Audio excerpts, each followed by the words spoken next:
We didn't know where it was going to go, but the fact that we learned that they really didn't want Jalen Carter. A lot of us did, and Poles is trying to tell us, no. Like there's a lot of implication here. There's a lot that we're supposed to infer. I think there's some tacit commentary, and a lot of that is based on reporters I trust and how things are being put out there. Some of the stuff that Brad Biggs is saying, some things from others, but keywords. yeah, and I think in his own words too, Holes gave us that. Let's just listen real quick to what he said in the immediate aftermath of the pick about the decision. I knew that question would come up. I think what I'd rather do with that is just stick with talking about Darnell. We felt comfortable that was the guy that we wanted. Even though Philly, we did the swap with Philly, we felt really good about that. Carter was not just another red flag player. I mean, he was considered by some the top player in this entire draft, and as a three technique was, played the kind of position that Eberflus craves. Is it fair to say that a character played a role in not getting him? Yeah, I won't comment, like I said, specifically on him, but character is always going to be important for us. Bang. Mm-hmm. Flashing lights on that. For him to acknowledge that, for him to say the word character, he's telling you we really didn't want him here. And that was the key word, the exact same word they used when they were first available at the Combine. The exact same word. And I'm not here to say that Jalen Carter isn't talented. And there's definitely going to be a time where perhaps a year from now, 2 years from now, you're saying to yourself, oh, the Bears could have had Jalen Carter. But unlike other situations where other players are still available, to me, this made sense. It made sense as to why the Bears couldn't take him. They didn't have the same, I guess you could say, character capital that a team like the Eagles has, where you have so many veteran presences in the locker room.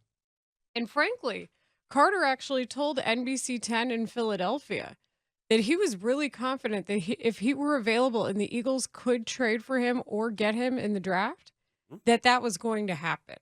So it seemed like there was already a home that was predicted there, at least for him. Now, the trade you might not have been able to predict. I don't mind that the Bears got back a 2024 fourth rounder. People say that wasn't enough.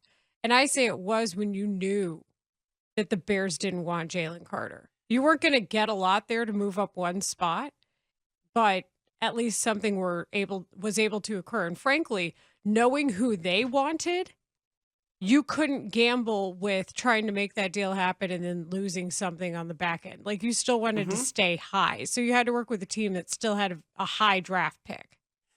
And there are some people who came at me and said, oh, wait a second, Bernstein, why aren't you mad at Poles? Because you wanted Carter. And the way I phrase it is this. I wanted Carter. I'm not the GM of the Bears.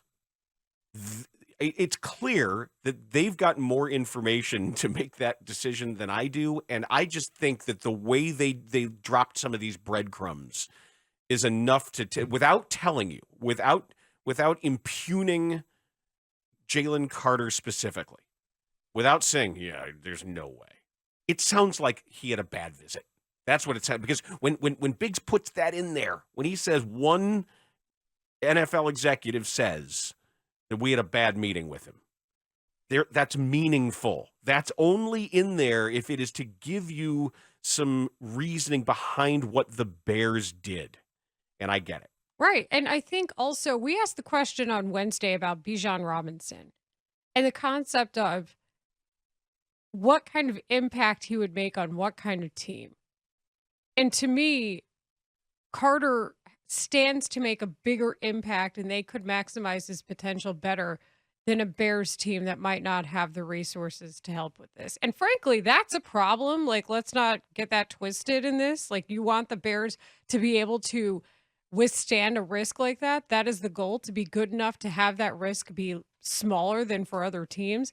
But unfortunately for the Bears right now, it's a much bigger risk. And I feel like Therefore, he could have a smaller impact if he were here and not somewhere else. And I thought Mark Potash did a really good job asking Poles that question with that follow-up. I thought he set that up nicely, and especially because of what happened with Larry Ogunjobi.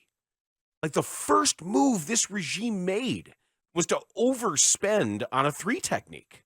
Like, and they've gone out of their way to articulate the significance of that position and to so obviously not just pass on a guy at 9, but to completely abdicate the opportunity to get him and hand him over to someone else for a small fee at that position that they have told you is so critical to what they do.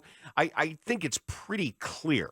I really do. I think this is about as clear as it gets as to the reason for passing on a guy. And maybe I'll end up, who knows? Maybe Carter will put it together and he'll be an absolute game-wrecking destroyer of worlds, and I will have been right. But I get it.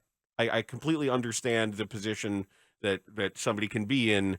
He doesn't want to tie his job prospects to that level of risk. But let's also note the Larry Ogunjobi thing, because if that mistake hadn't been made, would you feel better about taking him? And unfortunately, that's how you have to kind of look at these things. Because until you prove that mistakes are not connected, they are.